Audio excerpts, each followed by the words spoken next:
Sentence, sentence is a group of words put together according to the rules of grammar, यानी कि व्याकरण के नियम के अनुसार जो शब्दों का समूह होता है उसे ही हम क्या कहते हैं, सेंटेंस कहते हैं।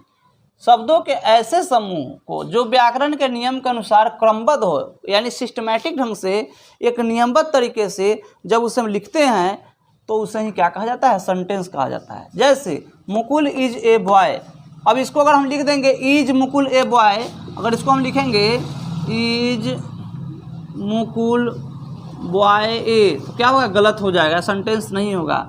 ही हैज़ ए डॉग तो क्या लिख देंगे, डॉग हैज़ ए ही, यह भी गलत हो जाएगा, कोई सेंटेंस नहीं हुआ।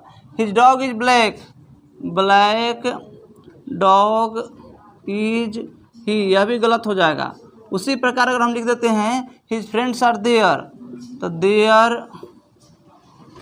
फ्रेंड्स हिज आर, क्या हो जाएगा, गलत हो जाएगा। यानी उसी को जब हम सिस्टम में न लिख करके जैसे तैसे लिख देते तो कोई उसका अर्थ नहीं निकलता है, लेकिन ग्रामर के सिस्टमैटिक अर्थ के अनुसार उसका जब हम लिखते हैं तो उसका एक अर्थ भी निकलता है और वह सेंटेंस कहलाता है। तो कभी भी कोई भी वर्ड्स अगर सिस्टमैटिक ढंग से ग्रामेटिकल रूल्स के आधार पर लिखे जाते हैं तभी उसे हम सेंटेंस कहेंगे, किसी तरह लिख देने से सेंटेंस नहीं कहेंगे। ठीक है,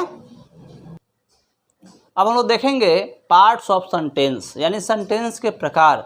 तो हम लोग जानते हैं सेंटेंस दो प्रकार के होते हैं, उसको कितने पार्ट होते हैं, दो पार्ट होते हैं। पहला पार्ट होगा सब्जेक्ट और दूसरा होगा प्रेडिकेट। सब्जेक्ट का मतलब हो गया उद्देश्य और प्रेडिकेट का मतलब हो गया विधेय।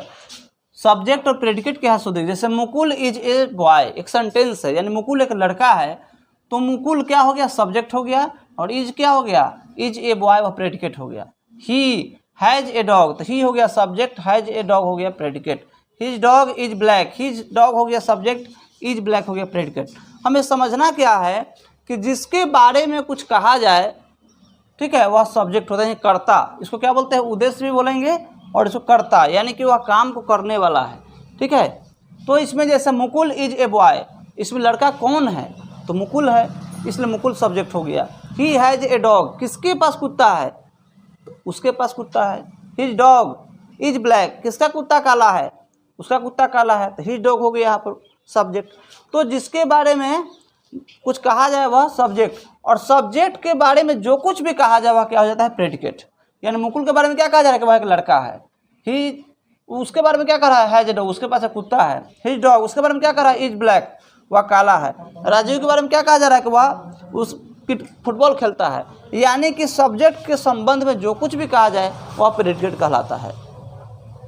सब्जेक्ट के बारे में हम लोग देखे हैं, मुकुल, ही, हिज डॉग, राजीव, वो जो सेंटेंस हम लोग लिखे तो उसमें क्या है, सब्जेक्ट्स है।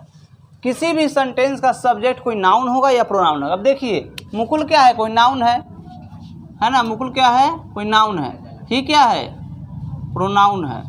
ठीक है, हिज क्या है, प्रोनाउन है। डॉग क्या है, नाउन है। राजीव क्या है, राजीव नाउन है।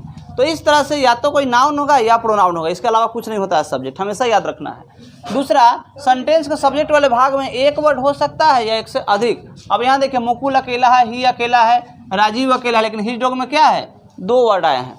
ठीक है, अब कहीं कहीं देखिए Ram and Shyam are present, तो राम एंड श्याम में क्या हो गया, तीन वर्ड आ गए, राम हो गया, एंड हो गया, आर हो गया, श्याम हो गया, तीन वर्ड हो गया। ठीक है, तो इस तरह से एक से अधिक भी वर्ड हो सकते हैं सब्जेक्ट में और एक वर्ड भी हो सकते हैं, हमेशा याद रखना है। और याद रखना है जिसके विषय में कुछ कहा जाए उसे उस वाक्य का सब्जेक्ट कहा जाता है। ठीक है, जिसके बारे में कुछ कहा जाए उसे क्या कहते हैं, उसका सब्जेक्ट कहते हैं।